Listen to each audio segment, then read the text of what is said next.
মাঝে মাঝে অনেক রাস্তা খুঁজে পুরনো বন্ধুদের কাছে যাই। ভালো লাগে, যেন দিনশেষের ভিক্ষুক একজন আনন্দের খোঁজে বেরিয়েছি।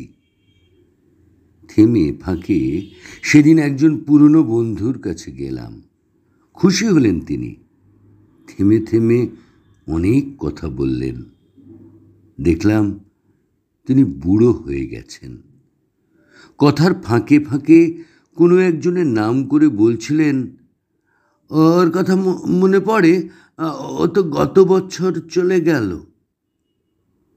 আগে চলে গেল শুনলে বলতাম, কোথায় গেল? এখন শুনে চুপ করে থাকি। এখন জানি এই সব গল্পের স্বনামধন্য নায়করা কোথায় চলে গেছে,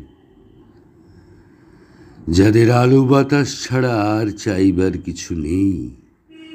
তাদের সৌন্দর্যের দিকে নীরবে তাকিয়ে থাকি এখন।